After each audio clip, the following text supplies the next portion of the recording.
30واں سپارہ سورۃ النبا سے لے کر سورۃ الناس تک 36 سورت پر مشتمل ہے۔ پارے کا آغاز سورۃ النبا سے ہو رہا ہے۔ اس سورہ مبارکہ میں اللہ تعالیٰ نے قیامت کی گھڑیوں کا ذکر فرمایا کہ قیامت کی آمد ایک بہت بڑی خبر ہوگی۔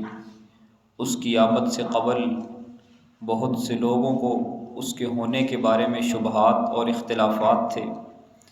اس صورت میں اللہ تعالیٰ نے اہل جہنم کی سزا کا بھی ذکر کیا کہ وہ کس طرح 100,000 سال تک جہنم کی قید میں پڑے رہیں گے۔ دوسری سورۃ النازعات پروردگار عالم ارشاد فرماتے ہیں، جو اپنے رب کے سامنے کھڑا ہونے سے ڈر گیا اور اس نے اپنے آپ کو نفسانی خواہشات سے روکا تو اس کا ٹھکانہ جنت ہے۔ سورہ عبس خالق کائنات نے قیامت کے لمحات کا ذکر کرتے ہوئے ارشاد فرمایا کہ جب قیامت کا دن آئے گا، بھائی اپنے بھائی سے، بیٹا اپنے والدین سے اور بیوی اپنے شوہر سے دور بھاگیں گے اور والدین اپنی اولاد سے بھاگیں گے۔ ہر کسی کی یہ خواہش ہوگی کہ وہ آگ سے کسی طرح بھی اپنے آپ کو بچا لیں، چاہے اس کے بدلے میں کسی دوسرے کو پکڑ لیا جائے۔ سورہ تکویر خالق کائنات نے قیامت کی ہولناکی کو بیان کرنے کے بعد ارشاد فرمایا کہ قرآن مقدس کل کائنات کے ان لوگوں کے لیے نصیحت ہے جو صراط مستقیم پر چلنا چاہتے ہیں۔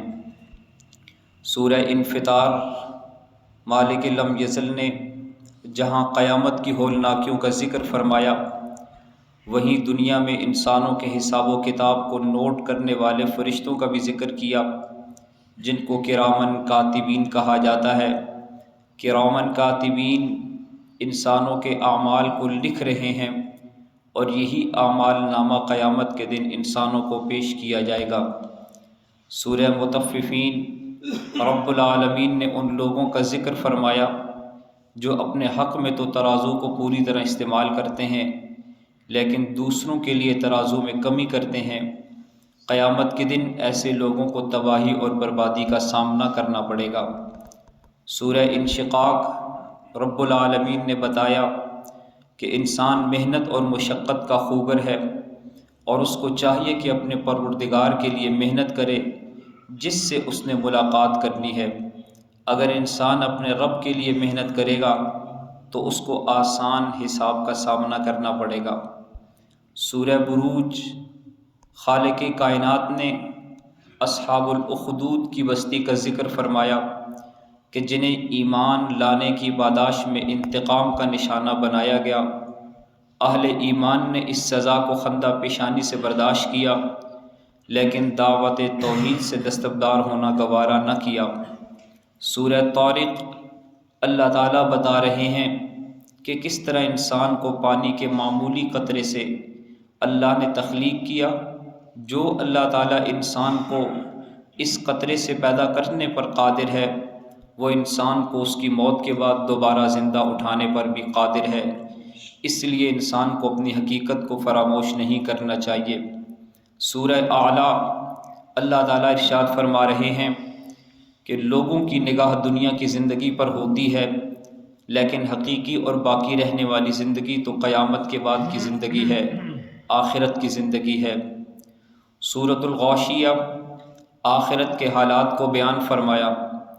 سورہ فجر اللہ تعالیٰ نے سابقہ اقوام کا ذکر کرنے کے بعد ارشاد فرمایا کہ جب قیامت کا دن آئے گا تو اللہ تعالیٰ ایمان والوں کو خطاب فرمائیں گے اور کہیں گے کہ اے نفس مطمئنہ، اپنے پروردگار کی طرف راضی ہو کر پلٹ جا اور میرے بندوں اور میری جنت میں داخل ہو جا۔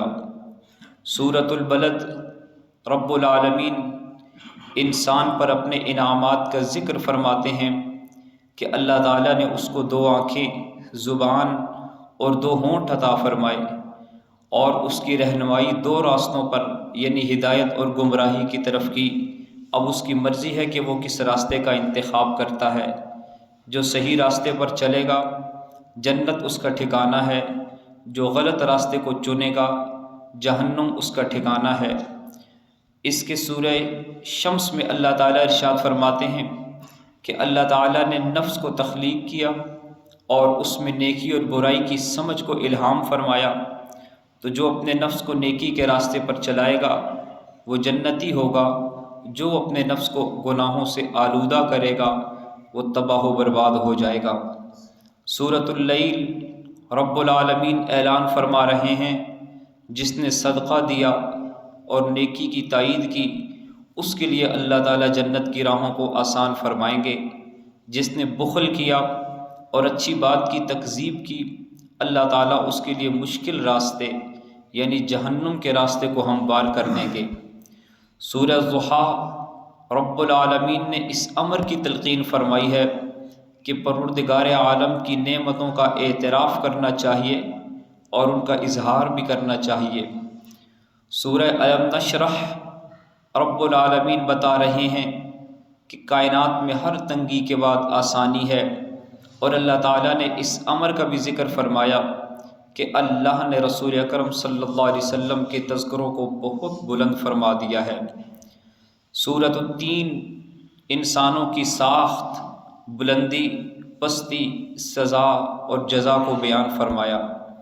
سورہ علق اللہ تعالیٰ نے حبیب کبریا صلی اللہ علیہ وسلم کو پروردگار کے نام سے پڑھنے کا حکم دیا کہ اس نے انسان کو سکھایا جو وہ نہیں جانتا تھا۔ سورہ قدر رب العالمین ارشاد فرما رہے ہیں کہ اللہ تعالیٰ نے اس قرآن کو قدر والی رات یعنی لیلۃ القدر میں نازل کیا، اور لیلۃ القدر 1000 مہینوں سے زیادہ فضیلت کی حامل رات ہے۔ سورۃ البینہ اہل کتاب اور مشرکین میں سے جن لوگوں نے کفر کیا وہ یقیناً جہنم کی آگ میں جائیں گے اور ہمیشہ اس میں رہیں گے۔ یہ لوگ بدترین خلائق ہیں، اور جو لوگ ایمان لائے، نیک اعمال کیے، وہ یقیناً بہترین خلائق ہیں۔ سورۃ الزلزال قیامت کا تذکرہ کہ جب انسان جب زمین اپنے اندر کا سارا بوجھ نکال کر باہر ڈالے گی، اس روز وہ اپنے اوپر گزرے ہوئے تمام حالات کو بیان کرے گی۔ اس روز لوگ متفرق حالات میں پلٹیں گے تاکہ ان کے اعمال ان کو دکھائے جائیں۔ لوگوں سنو، پھر جس نے ایک ذرے کے برابر بھی نیکی کی ہوگی وہ اس کو دیکھے گا، اور جس نے ذرے کے برابر بھی بدی کی ہوگی، گناہ کیا ہوگا، وہ اسے بھی دیکھے گا۔ سورۃ العادیات انسان اپنے رب کا بڑا ناشکرا ہے اور وہ مال و دولت کی محبت میں بری طرح مبتلا ہے، تو کیا وہ اس حقیقت کو نہیں جانتا کہ جب قبروں میں جو کچھ مدفون ہے اسے نکال لیا جائے گا اور حساب و کتاب ہوگا۔ سورۃ القارعہ اس سورت کا موضوع قیامت اور آخرت۔ سب سے پہلے لوگوں کو یہ کہہ کر رب العالمین نے خبردار کیا کہ عظیم حادثہ القارعہ، عظیم حادثہ مل قارعہ، کیا ہے وہ عظیم حادثہ؟ وما ادراک مل قارعہ، تم کیا جانو کہ وہ عظیم حادثہ کیا ہے؟ اس طرح سامعین کو کسی ہولناک واقعے کے پیش آنے کی خبر سننے کے لیے تیار کرنے کے بعد 2 فقروں میں ان کے سامنے قیامت کا نقشہ پیش کیا کہ اس روز لوگ گھبراہٹ کے عالم میں اس طرح ہر طرف بھاگیں گے جس طرح روشنی آنے پر پروانے بکھر کر ایک دائیں اور بائیں بھاگتے ہیں، اور پہاڑوں کا حال یہ ہوگا کہ وہ اپنی جگہ سے اکھڑ جائیں گے، ان کی بندش ختم ہو جائے گی اور وہ دھنکی ہوئی اون کی طرح ہو کر رہ جائیں گے۔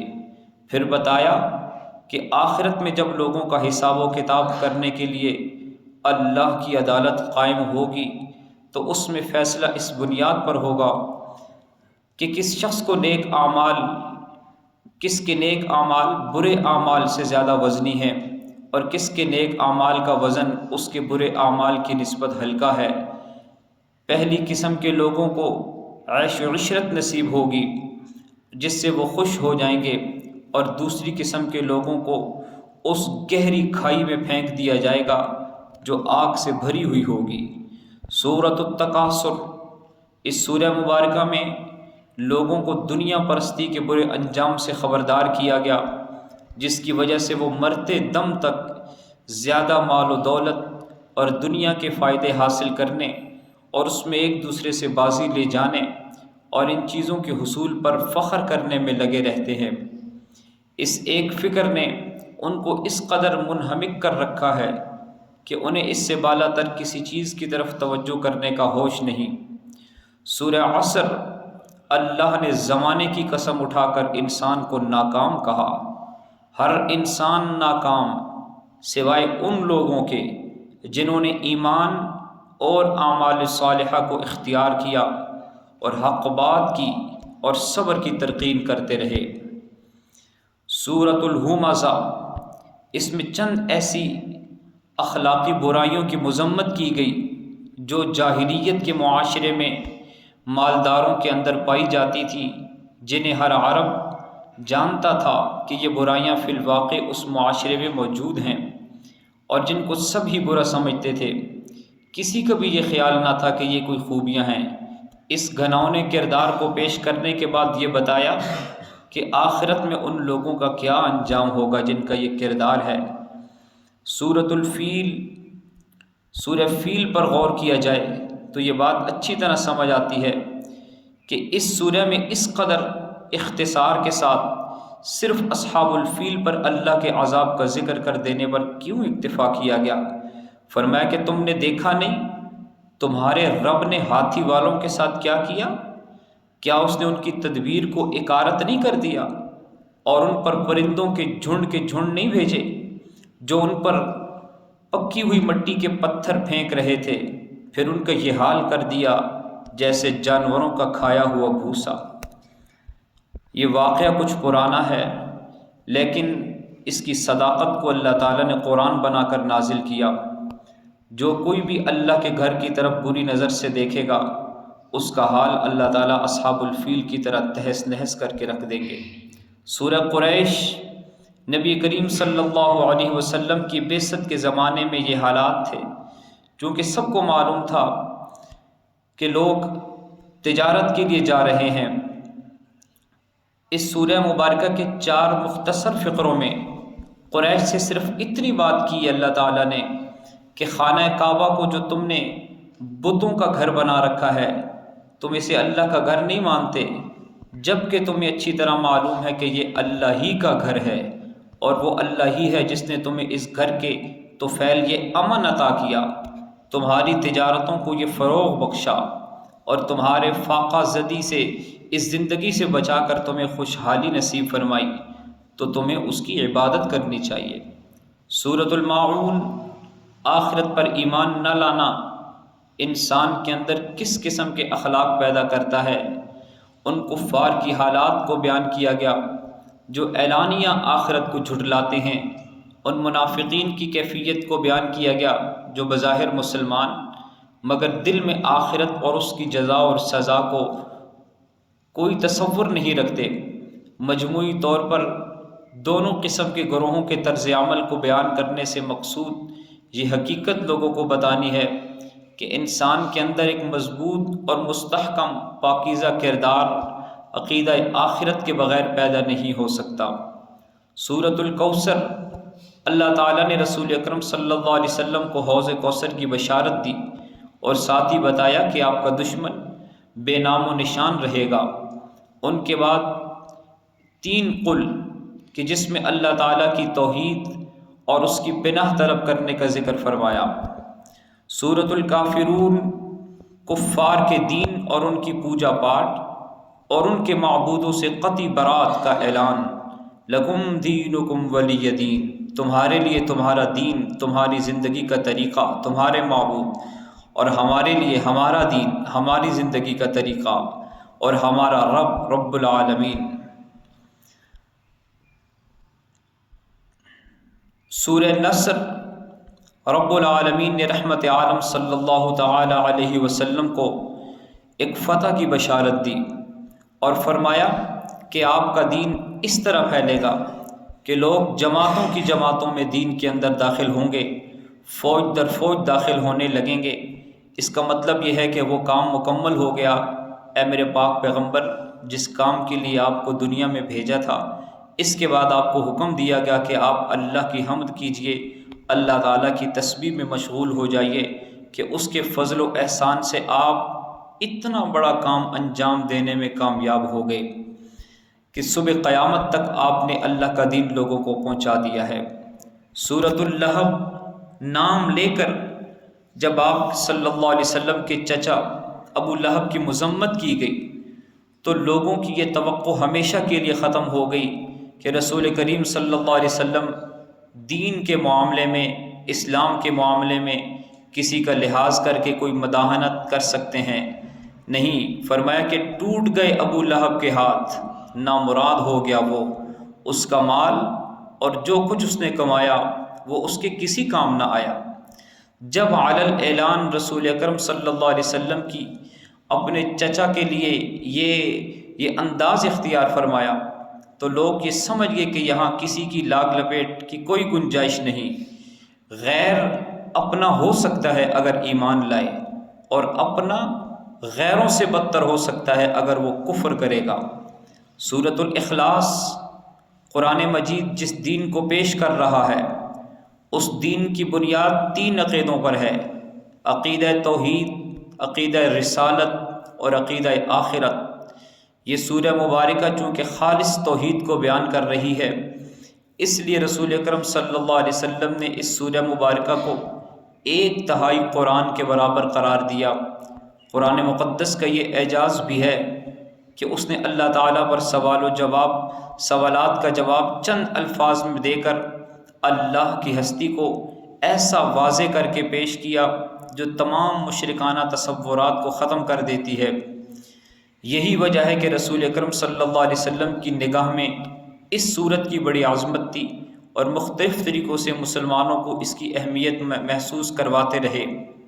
احادیث میں کثرت کے ساتھ یہ روایات ہیں کہ حضور اکرم صلی اللہ علیہ وسلم نے لوگوں کو یہ بتایا کہ یہ سورت 1/3 قرآن کے برابر ہے۔ سورۃ الفلق اور سورۃ الناس، ان دونوں کو معوذتین کہا جاتا ہے۔ اگرچہ قرآن مجید کی یہ آخری 2 صورتیں بجائے خود الگ الگ ہیں اور مصحف میں الگ الگ ناموں سے لکھی جاتی ہیں، لیکن ان کے درمیان باہم اتنا گہرا تعلق ہے کہ ان کے مضامین بھی ایک دوسرے سے بڑی قریبی مناسبت رکھتے ہیں۔ اس وجہ سے ان دونوں کا مجموعی نام معوذتین رکھا گیا۔ آپ صلی اللہ علیہ وسلم کے خلاف جادو ٹونے کیے جاتے رہے کہ یا تو آپ صلی اللہ علیہ وسلم وفات پا جائیں یا سخت بیمار پڑ جائیں یا آپ علیہ السلام دیوانے ہو جائیں۔ شیاطین، جن و انس ہر طرف پھیل گئے تھے تاکہ عوام کے دلوں میں آپ کی مخالفت پیدا ہو اور آپ کے لائے ہوئے دین اور قرآن کے خلاف لوگوں کے دلوں میں وسوسے پیدا ہو جائیں، لوگ بدگمان ہو جائیں۔ ان حالات میں رسول اکرم صلی اللہ علیہ وسلم سے یہ فرمایا گیا کہ ان لوگوں سے کہہ دیجئے میں پناہ مانگتا ہوں طلوع صبح کے رب کی تمام مخلوقات کے شر سے، رات کے اندھیرے اور جادوگروں اور جادوگرنیوں کے شر سے اور حاسدین کے حسد سے، اور ان سے کہہ دیجئے میرے حبیب کہ میں پناہ مانگتا ہوں انسانوں کے رب کی، انسانوں کے بادشاہ اور انسانوں کے معبود کی، ہر اس وسوسہ انداز کے شر سے جو بار بار پلٹ کر آتا ہے اور لوگوں کے دلوں میں وسوسے ڈالتا ہے، خواہ وہ شیاطین میں سے ہو یا شیاطین انس میں سے ہو، جنات میں سے ہو یا انسانوں میں سے ہو۔ اس طرح اس قرآن مقدس کو مکمل کیا گیا ہے ان 2 صورتوں پر۔ اللہ تعالی ہمیں قرآن مقدس کو صحیح پڑھنے، سمجھنے اور اس پر عمل کرنے کی توفیق عطا فرمائے۔